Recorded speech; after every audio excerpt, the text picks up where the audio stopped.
Hello, everybody. Welcome to the 23rd episode of Beyond Talking Points. I'm Matthew with my co-host Matt, or Matt with my co-host Matthew. That's my catchphrase now, apparently. So, for this episode, we are going to have a discussion about a concept that I've kind of talked about the last few episodes, the idea of a stateless democracy. Because for certain conversations, I seem to be a defender of the state, and in certain circumstances, I don't mind being considered a defender of the state. But in my perfect scenario or my ideal world, there would not be a state. So I'll just give an opening burst about kind of what a stateless democracy means to me. Then he'll respond, and we'll go back and forth for 40, 50 minutes or so. So, I'm reminded of, to begin with, I'm reminded of an episode of a show called Hard Talk. We actually recorded an episode about it a while back, but we got lost somehow. It was with a geographer by the name of David Harvey, and he's one of the few well-known Marxists that you can find around. And he said something, or he said a couple things interesting to me. One thing he said was, when the interviewer made the obvious question, it's like, well, can you point to a communist society that's really worked? And he said, well, we need a new kind of communism. But the second thing that kind of is more important to this conversation, he said, because she said, kind of paint your utopia, paint the interviewer said, paint us what kind of society you want. He said, I want a decentralized society. And then he said, I want redistributive programs. But so I guess that would be a good starting point. I do want a decentralized society. I think a central nation state has kind of run its course in terms of its usefulness, if it was ever useful. Okay, so, and on top of that, I also want a society in which there's pretty much universal suffrage, so everybody has the capacity to, get their say in to a particular society in their society, and gets their opinion across, and gets to talk about the laws that they want to have and political policies they want passed, but without a centralized government. And so in some sense, it's almost like everyone's a politician, but everyone's also a citizen. And I guess to add one more thing that I talked about last episode, I also want the society to be, kind of have a lot of freedom in the movement. People have freedom in their decision making, freedom in the activities they choose. So I'm against, for example, the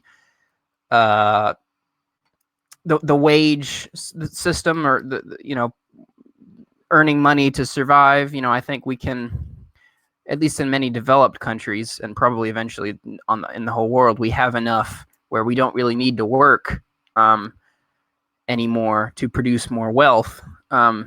So I think I want a society in which people have the ability to pretty much do whatever they want. It kind of goes back to that adage that everyone always quotes when they're talking about communists: to each according to his ability, or from each according to his ability, to each according to his need. And then, the things that people really don't like doing, or certain things that just kind of have to be done. So being a janitor, cleaning toilets, garbage pickup or whatever. I would see that as, kind of everyone has their turn at doing those things. And it gets passed around, over a certain amount of time. And so no one person is kind of stuck doing that for 40, 50 years. So I'll let you jump in here. And that's kind of my general view of this, and we'll see where it goes. Great. I like that introduction a lot. And so I think my I think my mission on this episode, I guess, is a personal mission, is to feel out and I guess to ask questions that maybe flush this out more. And then my more selfish inquiry is to kind of figure out if what you're prescribing is compatible with the ideologies I hold, right? Because that's kind of what I'm curious about. Because when I hear stateless society, it's like, well, the be all end all of my thing is I hate the state.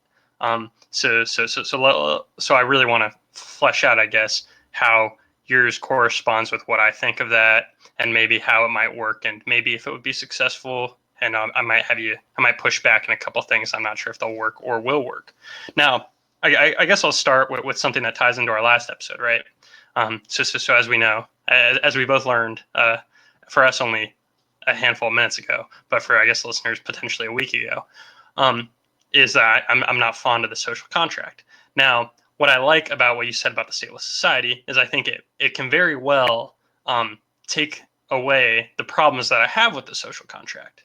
Because what it sounds like is you want a system where everybody is kind of is opting into a collectivist, grouping where you're saying, okay, like nobody wants to be a garbage person, but if 1 week of the year everybody's a garbage person, if we could agree on that, we all come together, these things can work out, and nobody has to be stuck with the absolute garbage. I did not intend that pun. The absolute garbage jobs for year round, decade over decade. Instead, we all kind of suck it up for a week here and there, and then we all are more overall on average, enjoying our lives. Now, typically, that sounds to me like, okay, well, you need a rule, right? You have this rule. There are so you have a society of a few hundred people. Everybody's got to be a garbage person for 3 days of the year, and then that's how it plays out, because you need a certain amount per day, blah blah, and so forth, right? So now I'm not trying to conflate rules with the state, though, because I think what makes the state so problematic is kind of our social contract discussion. Like if I didn't want to be a garbage man for 3 days out of the year, I would have to move to Antarctica. But I think when we talk about what you want a society where we can all agree on these rules, right? Or at least, or even if we don't like them all, it's like, okay, but I'm willing to work as a community. So I guess what I'm saying is I think your idea is very plausible, but you have to be open to the idea of people kind of freely moving into your society if they agree, or exiting, right? And I think I think having more explicit consent to the rules, kind of like a homeowners association, right? Because ideally this would be very decentralized. It wouldn't be 350 million people, all these rules abide to everybody in the United States. It would be like some sort of locality. And I think on a very local level, I think that this is very plausible. I don't see why it wouldn't be. So does that bring any initial thoughts for you?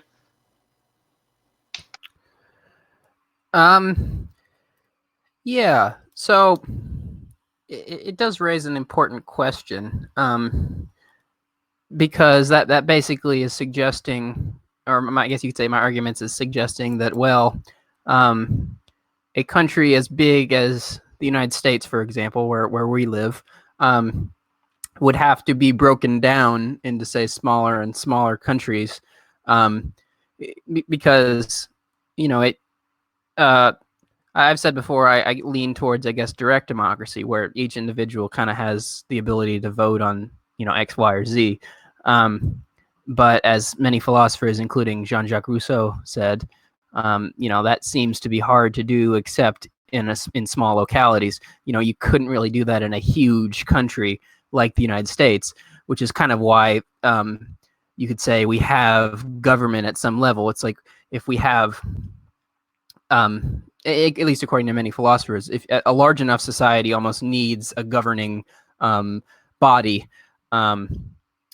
but you don't need that governing body for smaller and smaller groups of people. So you're technically your family. There's no government with a family. It's just a group of people, agreeing or disagreeing, or some families, they don't hang out much, or some are very close, but it's just a collection of people. Most families are together, but some aren't. And but So I mean, that is a question I guess I'm still grappling with at some level. I mean, how big do I want a society? How big of society can we have, or should we have? And how do we deal? Would small societies work at a in a post globalization era?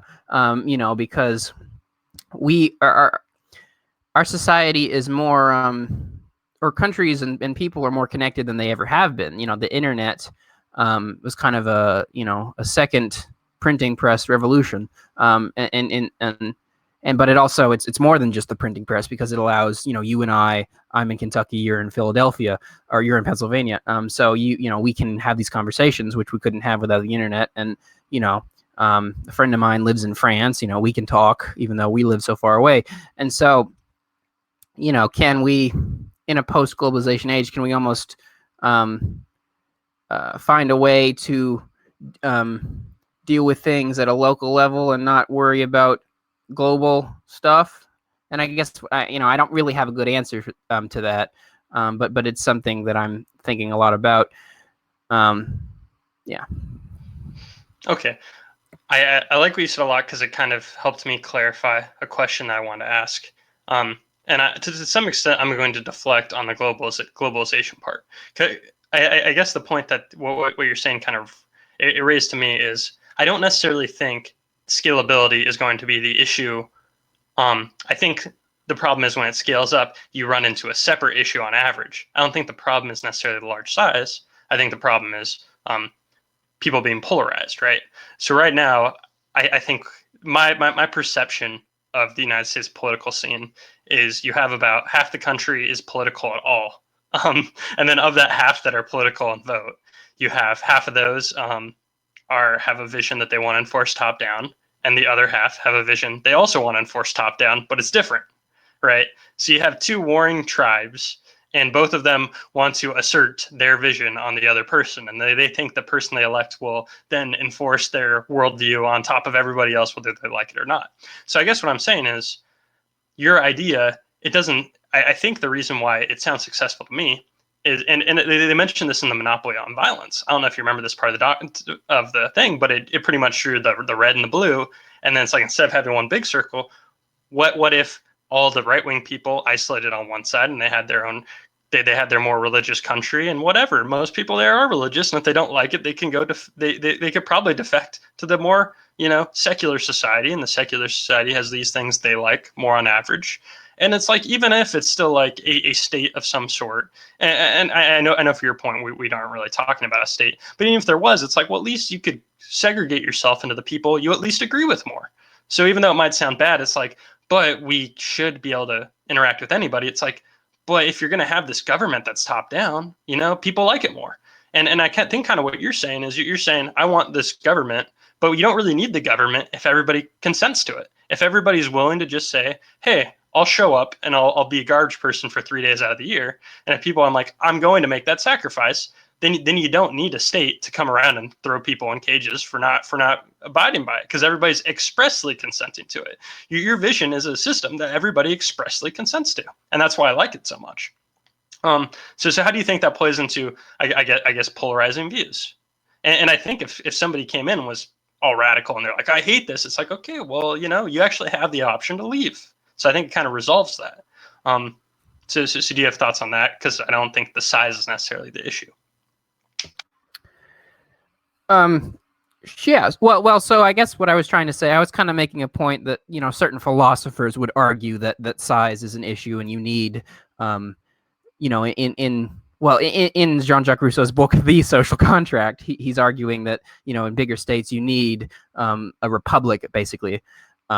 So that's really, I guess, I'm not even necessarily saying I agree with that, but that's an objection that would be raised to my stateless democratic society. So, and I guess I would say two things. One, kind of to piggyback onto something I said earlier. I mean, if you think about most of us, the way we live our lives. Let's pretend that coronavirus didn't happen. Let's pretend go back to the way it was pre-coronavirus. So, okay, we go to our jobs. we go grocery shopping, we go do our laundry, we hang out with friends, we watch movies, we read books, whatever. And you don't need. I mean, and of course there are technically state governments, and towns have mayors and whatnot. But at some level, I mean, we all sort of lead our lives, and we don't necessarily even interact with the state that much. And so that's why I think that a stateless democratic society could work, because at a certain level, it already happens. I mean, I don't really. Okay, like basically, when people interact with, like, what's the how do people interact with the government? I guess is what I'm trying to say. Well, I mean, I guess they pay their taxes. Maybe you could say, well, maybe police. I guess they're technically enforcing government policies, government or regulations and whatnot. And that's really. It's really about it. I mean, I guess we drive on roads, and I mean, so there's small things that you kind of interact with the government with, but you don't really need, in theory at least, and I would say even in practice, you wouldn't need a government to do those things, which is probably why, you and I are in some ways very similar, although we kind of think about things differently. But to get to your question about warring political factions, I suppose I would say that you really don't need. Well, I guess what I'm saying. I guess what I would say is I'm kind of opposed to political parties. So, in the way I'm thinking about this society, there really wouldn't be political parties. There would just be each individual would be.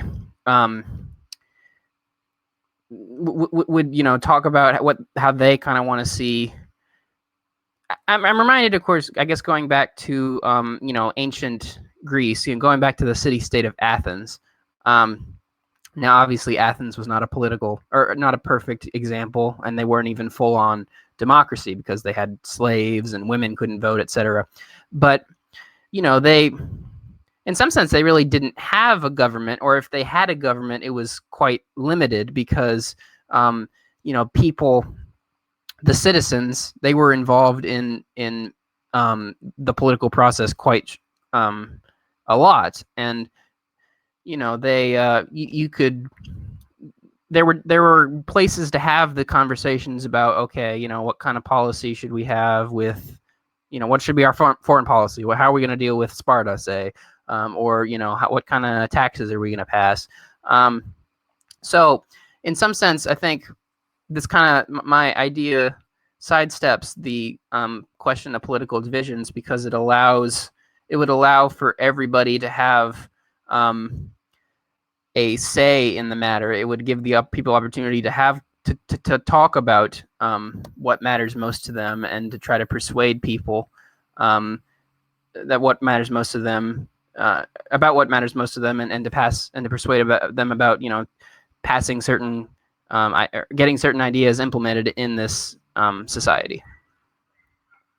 So a couple things on that. The first part is I totally agree with you on the fact that I don't feel like people interact with the state very much. That's pretty much why I'm an ANCAP, because the only time I feel like I'm impacted by the state, it's almost always to my detriment, right?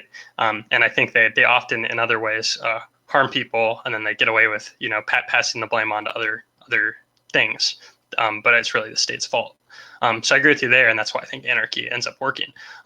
Now, I'm going to push back on your sidestep right there, and that's fine. That's a reasonable.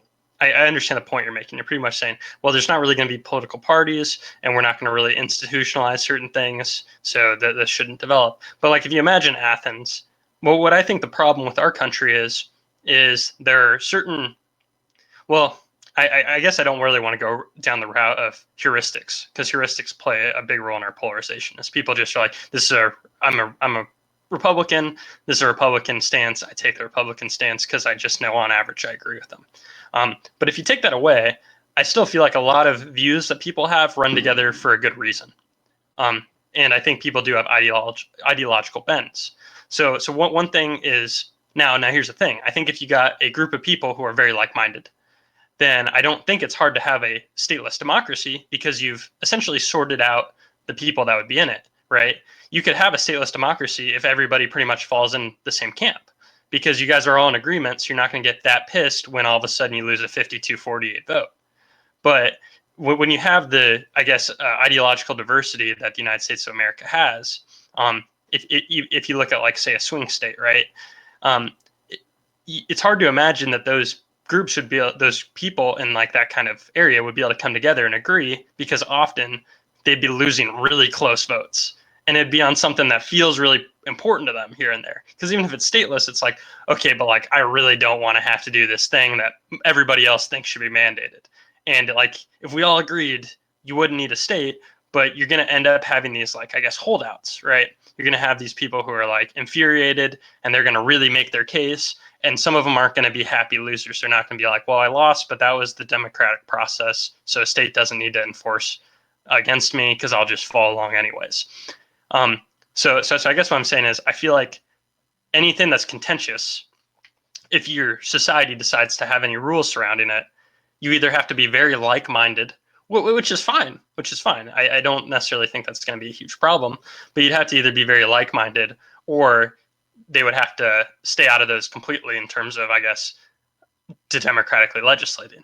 And that's kind of what I think capitalism does a little bit, where I think a lot of businesses do that, where it's like, well, if you don't like the product or if you don't like the message of a company, it's like you can really hate it, and then you don't give them any of your money no matter what. And then it's like maybe their stance is disenfranchised all the consumers in the area and they go out of business. Stuff like that can happen. And I think that that's a more effective way of doing it, I guess. But I'm not trying to really argue what's effective or not. I'm kind of thinking, I don't know if there's a way to really handle that problem without a state, right? So that's kind of an issue I might be headbutting. And so do you have more thoughts on that? Like, I don't expect you to have a great answer because it's a tricky situation and it's very abstract. But I do think saying, well, in a stateless democracy, you kind of have to be homogenous. I don't think that's a bad answer. So I don't know. Do with that what you will. Yeah, I mean, I suppose that would be a fairly good synopsis. I mean, I might add a few caveats here. So to be, well, it kind of goes back to something we talked about last episode. It's like people, and it also kind of goes back to another conversation we've had somewhat about, like, you know, where does morality derive? I mean, and, you know, is there such a thing as human nature and whatnot? And I only bring all this up because I think there are kind of just ways that people interact that just kind of make sense in that context. You know, so and I think we've been using the term kind of street morality. You know, so to be in a group of people kind of means, well, there are certain things that, you know, make sense for you to do and certain things that don't make sense for you to do. So, I mean, you know,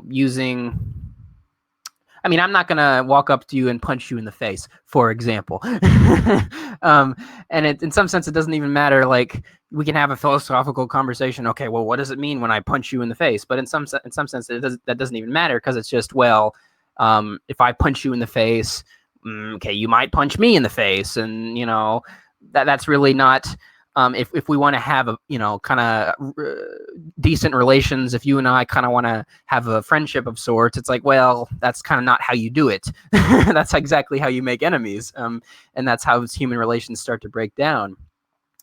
So I think that, I think a lot of people have a lot of similar desires. I think people, they want to be able to spend time doing things they like to do. They want to have social connections. They want to feel they want to feel in tune if they're doing something. That they want to feel like it's worthwhile, and you know, they don't want to be, if you'll forgive the Marxist terminology, they don't want to be alienated from their labor. So what I mean is that they want to do something that they really love doing. So in this society that I'm envisioning, if someone really loves, well, I mean, here's an example. My best friend, he said he's interested in becoming a radio DJ.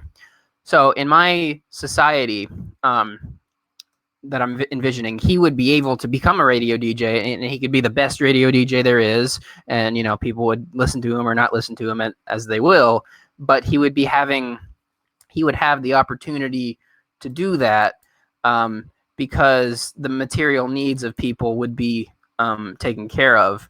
And that's true whether you want to be a farmer or a mechanic or a psychiatrist or a novelist, or I don't want. I'm afraid that in the kind of capitalist society we have now, it doesn't allow people to have a certain amount of freedom in their what they want to do with their time, and so that's why I would prefer a stateless democracy. I'm not sure that answered your question. I kind of went on a little bit of a rant, but there you go. Well, I have a point that's that ends up being related to your rant that's completely separate, and so I'm okay with transitioning over to that topic. And I kind of think I ended up. You kind of agreed with what I was saying, to where if we were going to have like an explicit consent to the system, then you might end up with a somewhat homogenous ideological society. Okay, so something I wanted to get at. I'm going to give like kind of two weird, unrelated examples, and it's all going to tie together. So you just got to bear with me. So the first thing I'm going to talk about is Puerto Rican statehood, and the second thing I'm going to talk about is Nigerian prince scams, and then I'm going to tie it all together into a question about stateless societies publicly funding things. And trust me, it'll work out. So my understanding of the Puerto Rico situation right now is a lot of very wealthy people move to Puerto Rico because they don't want to completely flee the United States, but there are certain tax benefits of living in Puerto Rico because they are not a state. So a lot of people want Puerto Rico to become a state because they're like, why isn't Puerto Rico a state? They should be able to vote. They should have representation. And then I was thinking about it one day, and I was like, yeah, that can sound reasonable, but then you have to consider the consequence of if Puerto Rico becomes a state and then is then subjected to all these things. Well, I think a lot of very wealthy people live in Puerto Rico because of the benefits of Puerto Rico not being a state. So if Puerto Rico all of a sudden became a state, a bunch of people might leave, right? All these people have selected to live there for tax benefits. Suddenly Puerto Rico becomes a state. They lose the tax benefits. Rich people bail. So that's the first point I want to make. The second point I want to make is about kind of selection bias, but it's like intentional selection bias. So you get one of those emails, says, I'm a Nigerian prince. I want you to pay me $1,000. I'm broke right now because I ended up in some bad situation. But since I'm a prince, I will be able to send you $10,000 if you help me. So wire me this money. And within that sentiment, there is 4 dozen typos, and it is almost incomprehensible except to a person who really believes that this is a true Nigerian prince contacting them, and they want to parse this. Despite the typos, they want to help them because they want to get 10 times the return on their money. Part of the reason there's typos isn't just because the scammers are from other countries, but those typos are to some extent in there by design. You don't want a person like me to respond to that and ask for more information. You don't want the scammer does not want a person who could figure out it's a scam to be like, oh my God, are you okay? Because I can see that this is a scam clearly. Now, the people who don't see it's a scam are also going to be related to like the kind of people who, see all these typos. You wouldn't want to send a well-worded email saying you're Nigerian prince and then to almost convince me, because then throughout the process, I'm going to realize it's a scam. But if somebody falls for it, even when there's a dozen typos in the email, then those people will continue to fall for it throughout the process. If people like me answered them once, we'd actually keep them busy, take up some of their time, but not end up paying off. So they would rather just weed us out from the start, right? That's why there's all those typos. Well, that's one of the reasons, that they're not always the smartest. I don't want to give them too much credit. So I guess what I'm saying is, if you have a stateless democracy, you're pretty much saying we're not going to have an enforcement mechanism because that's what the state is.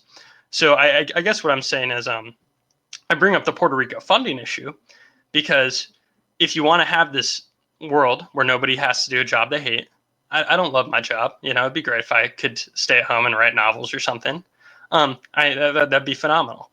Now, the problem is you have to get buy-in from people who will probably subsidize the people like me who are not necessarily doing things that I guess are profitable. You'll need some people who will be able to, either suck it up and do the jobs that kind of suck, or even the jobs that are menial.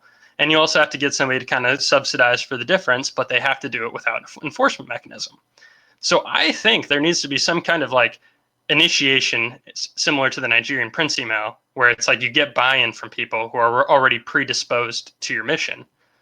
But you also have to be weary of like, well, rich people aren't going to want to live there if they know that they're, going to be used to keep the floor up, to keep the floor high. So how would you conceptualize this issue? Did that tie together in a way that made sense, or do I need to try again? So what I would say is, I guess, for lack of a better term, the enforcement mechanism is just human relations. So, I mean, and to tie it in to something else I kind of said, it's like in countries like the United States, we're very well off. There's a lot of wealth. I mean, we're the richest country in the world as far as I'm concerned, and as far as I know. So, as I said, I think that would I think that would allow for a great deal more freedom than we already have. It's kind of funny. It's like, if you think about it, think about what happened with these communist revolutions. Where'd they happen? They happened in the Russian Empire. They happened in China. They happened in Cuba.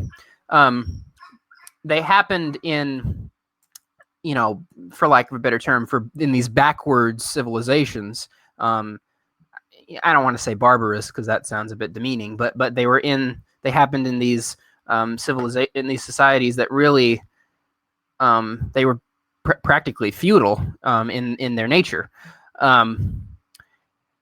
So, and I think so, and that couldn't. I guess I bring that up because I don't think you can. I acknowledge that in those societies there was a lot of inequality, and there might have been a reason for these revolutions to happen. But I think to transition into this stateless democratic society, post-capitalist society, you really need a strong material background. So I think in a place like the United States, say, or I don't know, Great Britain or France, or these first world countries, is really where the process would begin. Yeah. Well, okay. I guess part of my point is when I talked about, like, for me in the social contract, I'm pinned in the situation where I have to move to Alaska, right? And to me, a person who is of not amazing financially well off, like that's not going to really be possible. But if you take, like, I don't know, a really random celebrity that has a lot of money, those people could flee to any foreign country. They'll happily take them, and they'll happily host them and their money. So you don't really want to have to shove the IRS or any kind of agency like that in their face to confiscate money from them if they aren't excited to pay it into the system, right? So I guess the point I'm trying to make is, if I was a novelist there, and maybe I'm a great novelist, right? And I bring a ton of utility to the society, but maybe I'm not so great. Maybe nobody really likes to read my books, and your friend who's a DJ, he could be stellar, but maybe he's awful. But in this society, we're still allowed to be awful at our jobs, being creative types, and we still get some sort of basic resources. Well, we're not really generating anything other than stuff that people don't like. So somebody's got to kind of like even us out, right? There has to be some side that compensates it. In a crude way, what I'm trying to say is, you'd need somebody who's overproducing, who has a surplus of resources, to willingly be like, well, these guys are getting a low amount, and we need to bring them up to the baseline. So you need people who know that that's going to be the case and are willing to contribute without, sicking the IRS on them. So yeah, so that's the situation I'm trying to paint for you. You can't really say, well, they want to interact with society because these people have the means to go interact with a different society that doesn't have your rules, right? I think that's the problem I'm trying to address, or at least bring up for you to address, because you have the hard job, and I have the easy job. I just get to point out things that could be potential problems, and you have to reconcile with them, or you have to say, I'll fight that one another day. So was that better clarification of the issue I'm seeing, or at least why it might not be as easy to hand wave as you might think? Sure. And there are kind of two aspects to that question. So I'll tackle. First, I'll talk about the rich people not wanting to buy into my system. So I think that I'm appealing, I guess, to. I don't want to say I'm appealing to higher good because that sounds kind of cheesy, but let me think if there's another way to phrase that. I think people such as Bill Gates or Elon Musk, I don't buy into this crude idea. Some people who consider themselves on the left, they might think to themselves, well, Elon Musk or Bill Gates are bad people.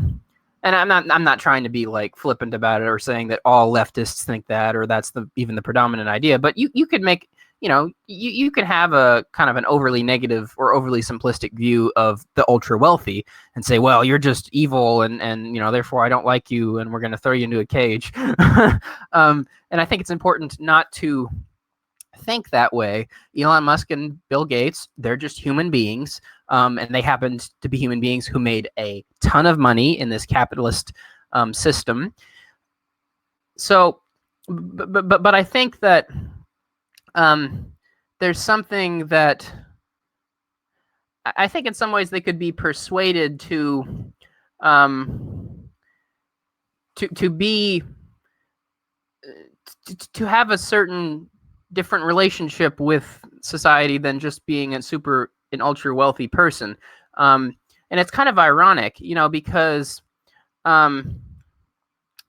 Bill Gates and Elon Musk, they've made comments about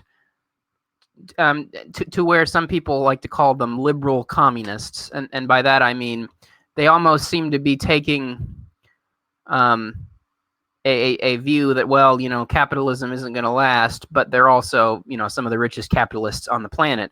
So it's like even they seem to think that, well, maybe this capitalist system, or at least the way we have it set up now, isn't going to sustain itself. And so, I think I don't think people have to be rich to be happy, and I think even many rich people would acknowledge that. And then the other point would be, okay, so like, what happens when people try to do something and they're not good at it? So over the summer, I've been teaching myself the guitar, and I wouldn't say I'm very good at it. I mean, I'm just learning, of course, but so I could get better, but I doubt I'm going to be, the next Johnny Cash. But I don't think that it really necessarily invalidates my the society I want, because, well, for one thing, I think if people have the opportunity to explore these different arenas, I think quite often many of them will see, well, maybe I'm, not a very good radio DJ, but I'm a really great teacher, so if we give people the freedom to explore and to, they don't have to be chained to, well, I have to, work at McDonald's for 8 hours a day or I'm going to die. I think people often gravitate towards what they are good at. But also, supposing someone's disabled, so that they can't do certain things. If someone can't say, in this society where like you have to do certain things, okay, this person who's, in a wheelchair, they can't, I don't know, they can't they can't do construction work. That's fine, and then that doesn't mean we're going to throw them in the gulag and say, well, you can't do construction work. You're useless. We would find other things that other jobs for those people to be able to do, a couple days a year or a couple weeks a year or whatever, so that they could still contribute, even though they might not be able to contribute in the way that most able-bodied people could contribute. So I want to kind of give an example, and I want to see kind of where this takes, because it's relevant. And if you think your response would be beating a dead horse, you don't have to give me a 5-minute response. But so imagine a 15-person commune in the most stereotypical sense. The reason why those don't sound appealing to me isn't because their decisions are made collectively. That's not what bugs me. The fact is, when you have like a 15-person commune in a rural area of, imagine, like Ohio, the problem is all of them are doing jobs that I think would suck. They're all doing things like, they're all like, farming stuff, handling their gardening. They're maybe they're doing things that are like hands-on, and they might not be working 8 hours. They almost certainly aren't. They're maintaining things, and they're kind of living with the environment around them, and it sustains their life. The thing is, I'm not a hands-on person. I've no interest in that stuff. But the reason why you're the picture you're painting for me is at least appealing to me as a person inhabiting it, is because it sounds like I could pursue things that I think I could be skilled at and that I actually find pleasurable. Because right now, I know there are some things I'm good at, right? I'm a very analytical thinker, and unfortunately, I'm not awful with numbers, which means I ended up in a job where I look at numbers a lot all day, and I get a salary. That's fine, right? And it's productive. It helps some people. It plays a role. It plays a function, but it's not particularly satisfying to me. Now, if I was exercising a creative bone in my body while doing something mental, like writing a novel, I'd probably be much more satisfied. Now, unfortunately, even if me writing a novel could even at best provide some people with entertainment, I wouldn't be doing a literal service for people that's providing a necessary function. So on the commune, when they're maintaining, things that are that has to do with, where they sleep at night or their meal, it's all related to a specific part of their day or maintaining their standard of living. But what I would be doing is all related to the leisure side. And a lot of the more fun jobs that people want are related to leisure, because that's where a lot of people kind of get passionate about things. They get passionate about art, and they get excited by books and movies and literature. And I know not everybody would seek out those jobs, but the kind of people this society would attract, that this society that promises a baseline that is fairly high and will cover your basic needs, it would attract a lot of people who are interested in artistic endeavors. Now, I would be concerned that you get to the point where it's like, okay, all these people, it's nice that they can come do art, and they are floated the money to live on it, and they get to experiment with creative works. Now, the issue is, you don't have people who are going out on the farm and doing the jobs of like the people who live on the communes. You don't have people who are like doing these hard works that provide functions that I guess you could describe as more necessary than others. You won't have people who want to like labor on making clothes, right? And unless you're importing all the bad stuff and then hoping that your entertainment base was enough to, I guess, export it for money, it's not inherently, I guess, sustainable. I think that's the good word. And I get worried, as I mentioned with my Puerto Rico example, that a lot of people would buy into the system by saying, well, hey, you know what? I do believe in that message. I think everybody should have a high baseline. I like UBI. But then a lot of people would be like, I'm going to move to Japan, and I'm going to have a great time in Japan being rich, right? So I guess I get concerned that the incentives that are set up by the system, when people get to kind of choose their own path, are end up making a society not sustainable or productive. Because somebody like me, I'm a tall guy. I'm not handicapped. I may have pinched a nerve in my back last week, and it's not comfortable. But assuming normal conditions, if I worked as a laborer on a construction site for the next decade, I'd be in pretty good shape. And I'm a big guy, so if I worked out for 10 years, I could probably lift a lot. I could probably be a great construction worker if you give me 10 years to improve at it. But no way in hell would I enjoy that. That's the last job I want to do. You're not going to get me in that society to be like, okay, I'll be a construction worker for my life. So I'm concerned that that's an issue with it, I guess. Is that a reasonable concern? No, I'm actually glad you brought that up. That is a reasonable concern. So I want to make one thing clear. I'm not talking about um, a society in which everyone wants to be a novelist and therefore no one's ever doing anything materially productive. And I guess I only say that because not everyone wants to be a novelist. I mean, some people actually want to work on cars. Some people want to study natural science and conduct experiments. Or if they're a theoretical physicist, they want to scribble down equations on a piece of paper all day. Or there are people who actually want to be a construction worker, or they want to be a server, a waiter or waitress. So I think there's enough. Even though there's certain homogeneity among people, there's also enough difference to where I think you would be allowed, or there would be, you would still get productivity, and you would still be able to generate generate the material circumstances necessary to keep that society afloat. Even if not even if some people say I'll drop dead before I become a construction worker. Well, that's fine. You're for your little duty for our society or whatever. You won't be on construction. You'll be, I don't know what, you'll be crunching numbers for people or something. So I mean, I can understand that objection, but I guess I see it in a bit different. I see it a bit differently. Okay, I think I have. I feel bad asking, but I feel like it's my due diligence as a person investigating the topic. So this may be a very tough question. I guess the simple way of phrasing it is: do people have to work?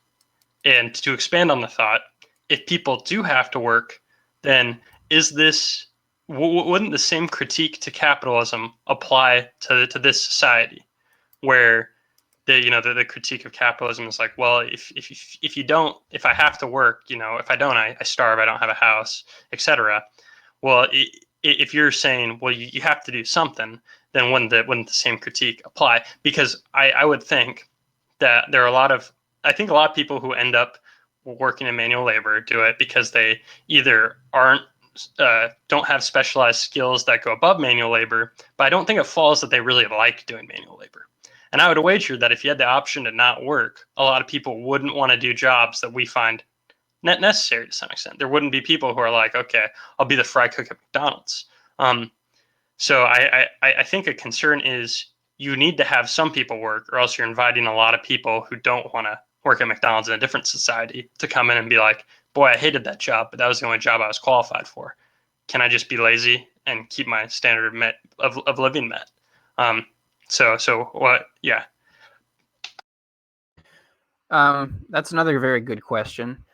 And I probably don't have a very satisfying answer, but I guess I'll say this. I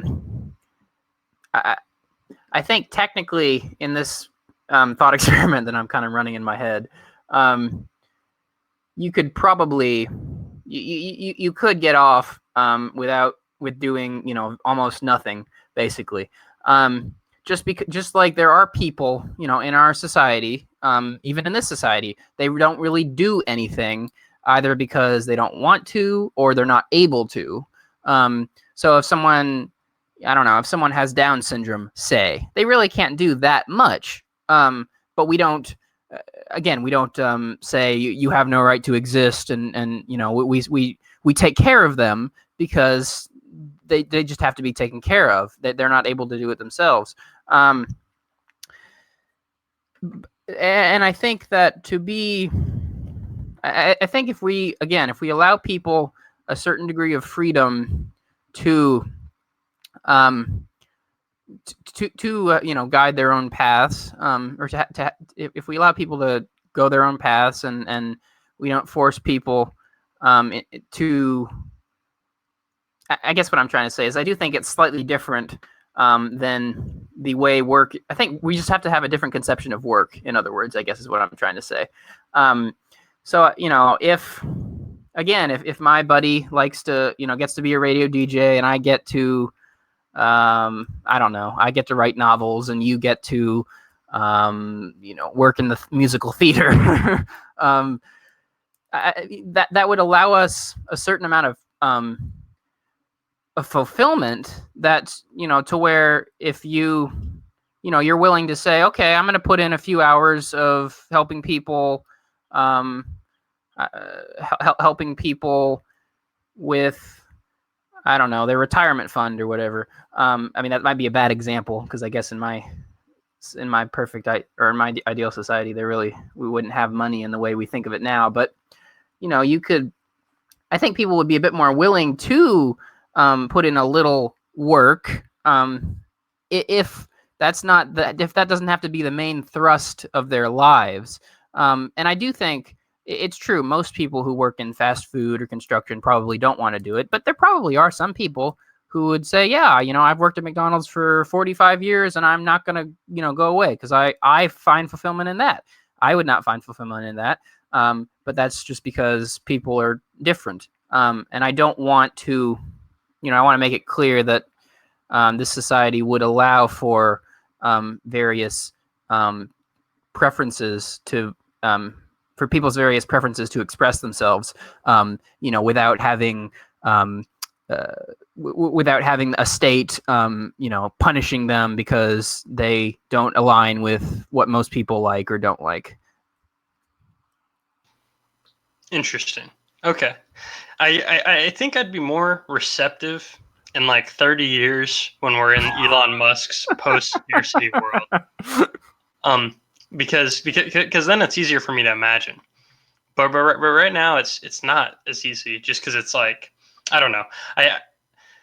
I find it tough to think that's sustainable unless you get the certain amount of buy-in from people that are higher up, I guess, like higher up economically, like in terms of wealth. But I don't know if that'd be possible for certain other logistical reasons. But I guess, like, I'm not really arguing about that stuff on principle. And I don't have a principled problem with this, because it sounds like you have to consent to the society in the first place instead of just being like defaulted into it. Now, that's a lot of my problem with the current society. So I do appreciate, I guess, you reckoning with my questions, because I'm kind of saying, okay, well, even if this existed, is it compatible with what I think? And it's yes, because you're not, defaulted into it. Nobody's assuming that that there's no enforcement mechanism, so you could clearly opt out if you wanted to. So yeah, I think that's what I'm getting at there. Okay, I think you addressed all the tough questions I jotted down before we started, and we're bordering on like 45 or 50 minutes now. Is there anything else you wanted to, I guess, add on, or anything you think we missed that's very pertinent to this idea?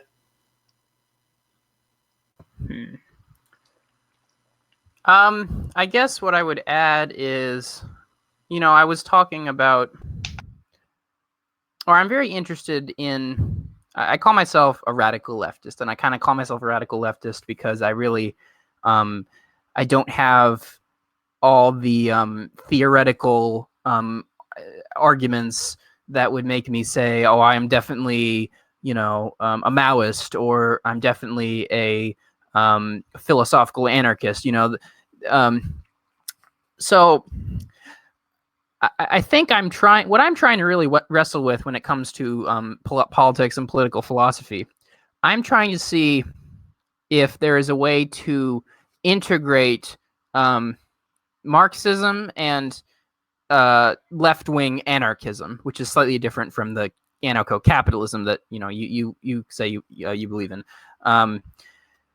And so I guess I think there probably is. There was the historian Howard Zinn was asked this very question, and he said, that we should take a lot of Marxist analyses of capitalism, but we should also take a bottom-up approach and not a top-down approach. That would be the top-down approach would be the a Marxist-Leninist society. We're gonna create this classless, stateless, moneyless society, but we're going to do it from on high with a vanguard party, and that's gonna lead to our outcome.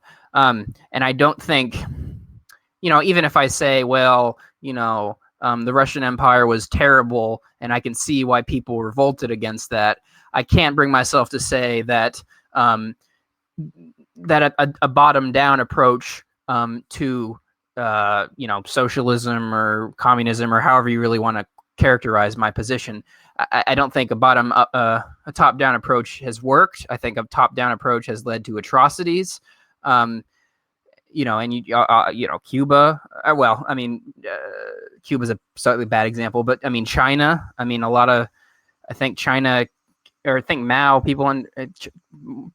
Mao killed more people than, I think, was it Stalin and Hitler combined or something. And we've already talked about how horrible Stalin was. I mean, in Cuba, well, I mean, Cuba's maybe a slightly watered down version of a Marxist-Leninist society, but there have been casualties there as well. So I just want to make it clear that I am not I'm not a communist tanky. I'm not one of those people. I'm not going to defend the Soviet Union. I'm not going to say, well, millions of people are going to die, but it's okay because we're going to have a communist utopia. I truly think that if we take a lot of Marx's analyses, I think we can do it in such a way that still allows for a certain degree of freedom and liberty, and that does not have to be a authoritarian approach to it. And that's difficult. I'm not saying it's not difficult, and I certainly don't have all the answers, but I also think that a lot of the I think that our current economic system and our political system has a lot of problems that I don't think the free market itself could solve. So I do like that as of episode 23, we officially have a condemnation of top-down government, because I know when we did our episode where I kind of forced you into a position to defend democracy, that was kind of what I was saying with the whole example of the ring and throw it in the volcano. And you're kind of saying, well, you're right, a top-down government is kind of tainted, I guess. You're okay with having the ring if like 1 million people are holding it, but not if the 3,000 elites are. And I'll take that as a marginal step in the right direction. if I'm gonna define myself as the one holding the correct point. I kind of like what you're saying here, but I still do feel like that there are a lot of incentive issues in terms of making it work, like in practicality, because I feel like you kind of mentioned this as a bit of a aside when we talked about the Epstein-Wolf argument, but everything Wolf's saying is kind of like unfounded, I guess. He's kind of arguing for something that's vaguely better, but it's not as concrete. But a lot of what I'm arguing for is like very concrete, right? So a lot of this discussion, I feel like you defended it. You did a serviceable job in a lot of the capacities, and I asked you some very challenging questions.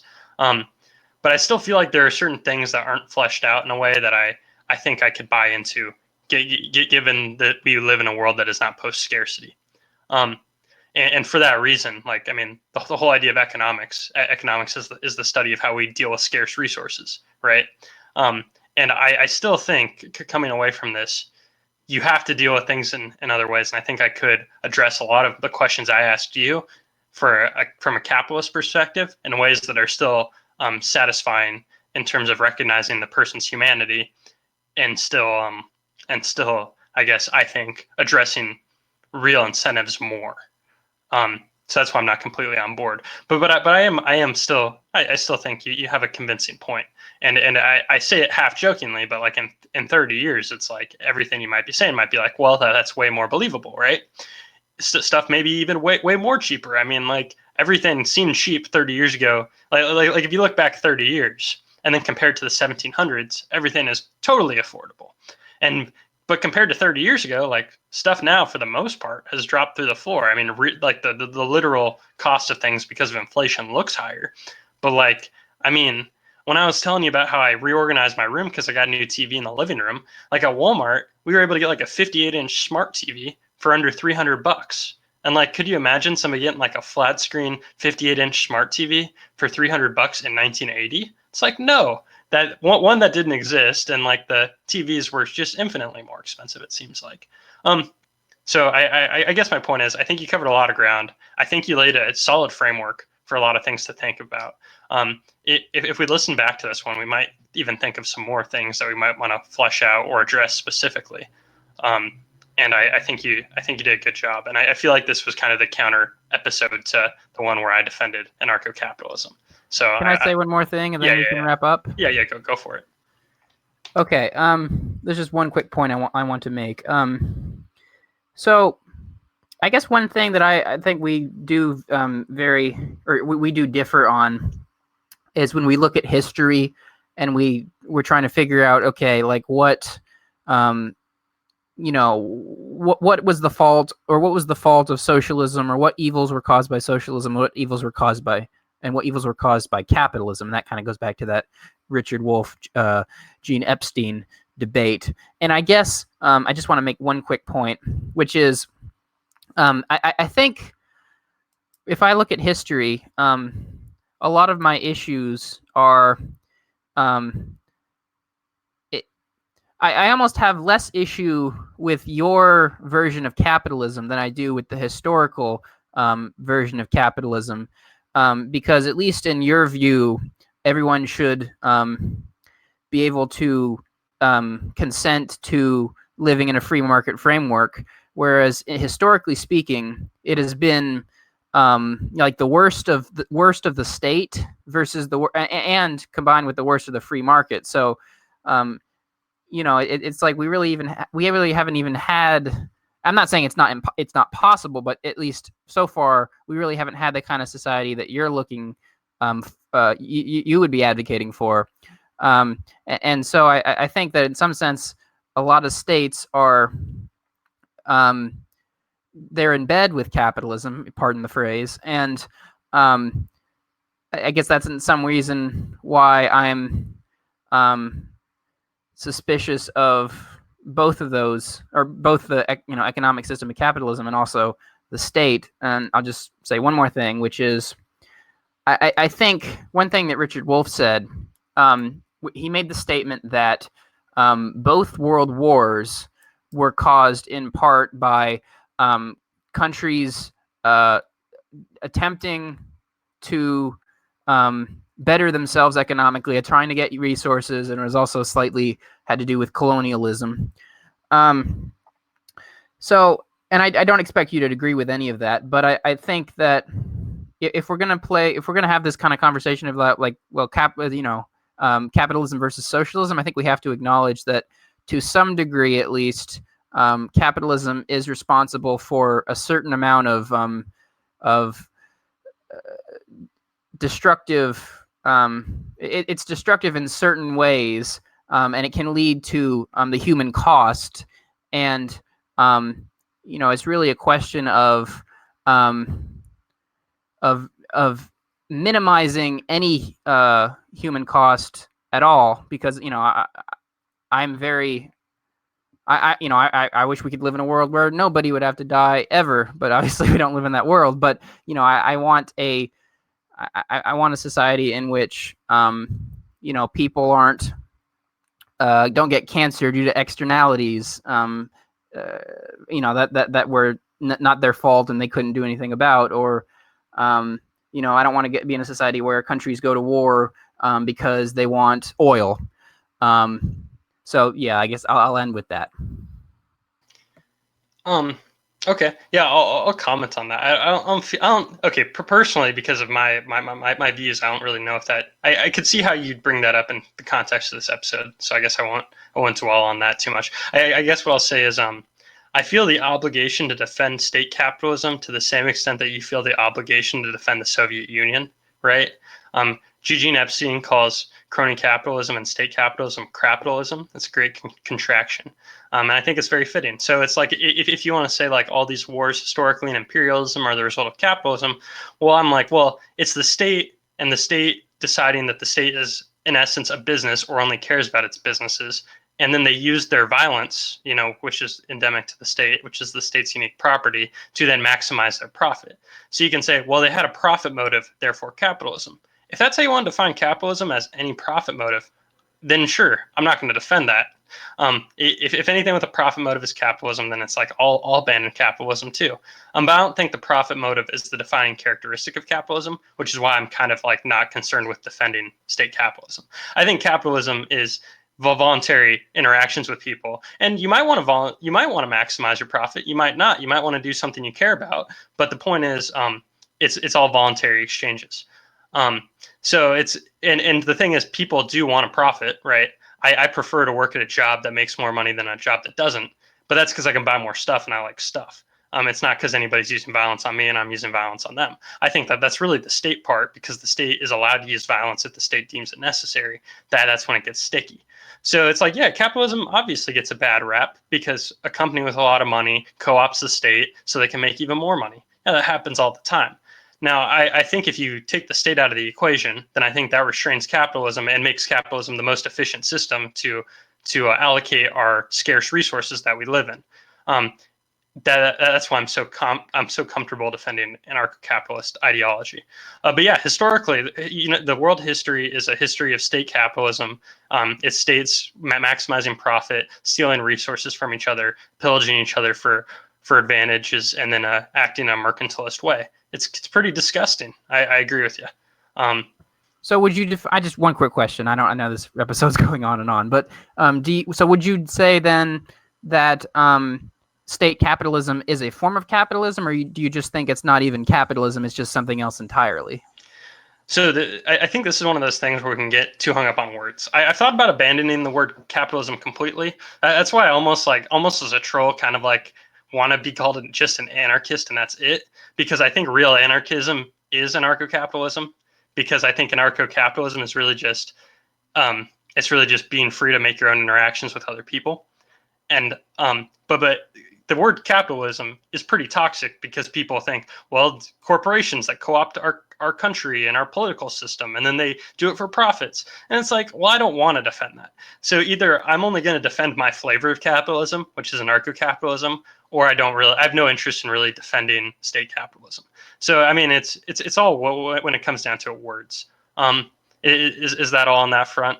I kind of am glad I got to address that, because even though I think we've probably covered that before, it is a good reminder that if somebody calls themselves an anarcho-capitalist, there's a big difference between thinking like, they're for companies, co-opting the political process for power and more profits. I think it's much more simple. I think the kind of capitalism I support is much more simple, and it doesn't really matter if it's a corporation or not. Okay, on that note, we appreciate that you guys stuck with us through this episode where we mostly talked about the idea of a stateless democracy and some. I think we had a lot of good back and forth there. I think we kind of broke some ground, and I got to ask a lot of, I guess, hypotheticals or bring up some incentive issues that I thought were at least interesting to me. So I hope you guys enjoyed this one. So if you found this interesting and helpful, you can watch the video version on YouTube by searching The Anti-Philosopher and Beyond Talking Points. That's where you can see me in an actual high-definition picture for the first time in what seems like ages, because I usually have my laptop camera, but now I have like a real camera there. And if not, you can listen to us just on audio through Spotify, Apple Podcasts, any podcatcher, etc. Hopefully we'll be delving more into these topics, and I hope you enjoy our content. So signing off, it's Matt and Matt.